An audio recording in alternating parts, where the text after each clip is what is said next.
Thanks for checking out this movie review video. This is for the 2024 release, A Creature Was Stirring. It's a Shudder exclusive, and it's coming to Shudder on Sunday, December 1st. They don't usually release on Sundays, but this time they did it, because, hey, kicking off the month with some holiday horror. So, big fan of that. So, this film, if you go to IMDb, will say it was released in 2023, so I think it technically got its first release in 2023 of December, but this is when it's hitting streaming for the first time, so I'm just saying 2024. Anyway, this film is directed by Damien LeVeck, who did The Cleansing Hour, which I did see and reviewed and actually thought was pretty solid, as well as Dark, Deadly, and Dreadful, which I have not seen. Now, this one is written by Shannon Wells, who has not written any other feature scripts before. But I will say, pretty solid for a first feature script being written. A few issues here and there, which I'll obviously talk about in a no-spoiler way in this. Again, Shudder exclusive coming Sunday, December 1st, so pretty soon when I'm putting this out. Quick synopsis. It's about a mother who's actually played by Chrissy Metz, if people are like, that sounds familiar, but I don't know who. She's most well known for her role in the show This Is Us. I can't tell you who she plays on This Is Us because I didn't watch it. I just know she was in that. And I will say, I really like her performance in this film. It's a very fun performance and a very good performance. She is the highlight of this. And then right behind her would be Scout Taylor Compton, who is best known for being in Rob Zombie's Halloween 2, which I never watched because I didn't even get all the way through the first one because I just couldn't. But maybe it's time I go back. Anyway, going back to the synopsis. It's about Chrissy Metz's character who lives with her daughter in a pretty secluded area. And one night there's a really bad snowstorm out. And these two people who seem to be lost in the snowstorm stumble upon their house and kind of just let themselves in at first. And then there's this kind of bit of confusion, small bit of violence. And then they make their peace and they're like, hey, can we stay here? We're kind of lost. And they're like, oh, okay. But there's something going on with all parties involved in a certain way. And you'll see what I mean if you watch this film. I don't want to give too much away, but there is obviously a horror element to it because it's coming to Shudder. And yeah, I actually think the horror element to it is actually pretty good. This is one that's kind of like an up and down, where you'll be watching it and you're kind of like, I don't know, I'm not feeling so great about this. And then you'll get something else and you're like, this is really looking up. And it kind of goes like oscillates like that throughout the film. But I think ultimately it's a pretty solid film. I did enjoy this one, especially when it comes to holiday horror, because we just don't get enough holiday horror, in my opinion. So any of this stuff is very welcome, in my opinion. And I think this one's solid.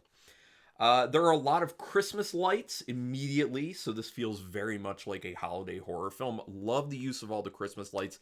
They let you know full on, kind of like a Hallmark Christmas movie. As soon as you see the first frame of the film, it's Halloween. I'm still in that mindset. It's Christmas time. Yeah, it's posted all over this film, and I like it for that.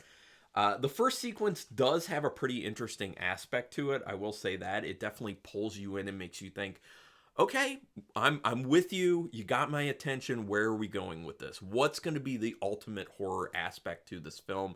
Is it going to be more psychological? Is it going to be creature feature? Is it going to be, in home invasion? Like, what is it going to be? And at the end, I think they chose a good direction to go with, in my opinion.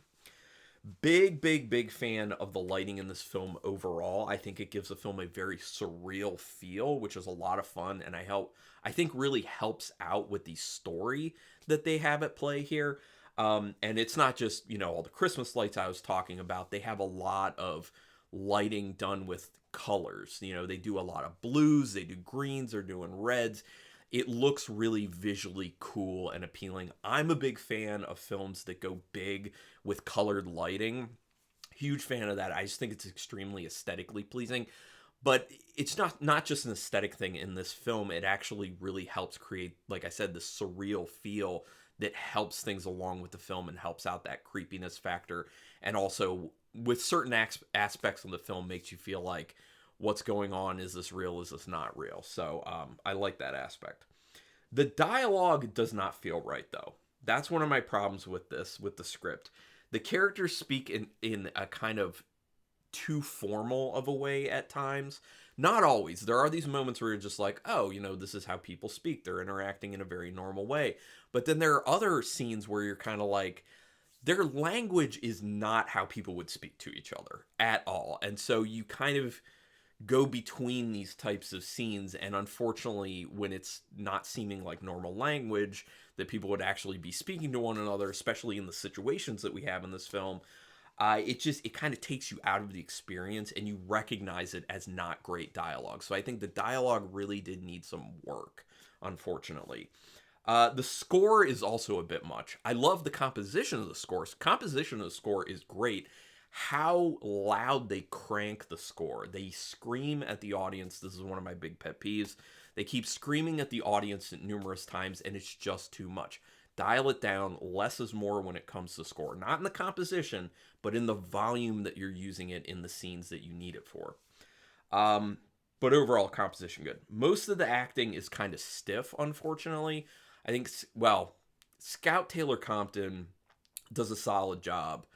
Chrissy Metz does the best job, and then the other two people involved, or three people involved, kind of stiff, unfortunately. It's kind of, yeah. You can tell they're delivering lines. It's this very, like, we're acting type thing. But you can tell this is a very low-budget independent film. And part of the reason you end up knowing that is not just that kind of, like, stiff acting there, but also it's all shot in one location. And that said, I think they did a pretty good job with being able to seclude themselves to just using one location because of budgetary concerns and doing it effectively enough with the story.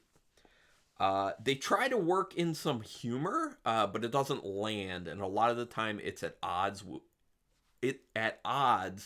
and clashes with what's actually going on in the film. That's another writing issue. A film like this, I don't think it needed humor, but if you're gonna do it, separate it from the scenes where you should be feeling things getting like a little more intense. But there are also these moments where like these characters would not be joking in that situation, especially with each other. And it feels so off, it feels so forced. And then on top of that, the actual humor, how they're trying to get you to laugh or recognize it as humor, it just doesn't land. It doesn't work for me. So I think the humor just needed to be taken out. It just didn't feel appropriate. It definitely clashed with the film in general. About 40 minutes in is where things get a lot more interesting. So up until that point, you're kind of still trying to feel things out. It's engaging enough. It's interesting enough. But then once you hit that 40-minute mark, it's kind of like, okay, I'm sitting a little bit further up in my seat. You have my attention even more. Let's see where this is ultimately going. There are some pretty good and fun practical effects. So I was very happy to see that.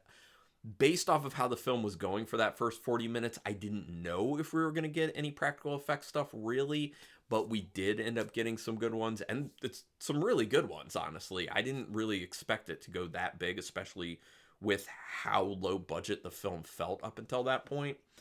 And then I thought the ending was pretty good. There was a portion of the ending where I thought, oh, we're done. But then I was like, no, there's still like 10 or so more minutes left. And I was like, what are we doing? And then they kept going, and it felt like, oh no, we're trying to force something, and we should have just ended it. But then I saw what they were trying to do, and I was like, oh, okay. So stick with it when it gets to that point if you haven't seen the film already, because it is worth seeing it through. And I see what they were doing. This is a good story. I really like what they did with the story. I really like some other aspects of it, as I was saying.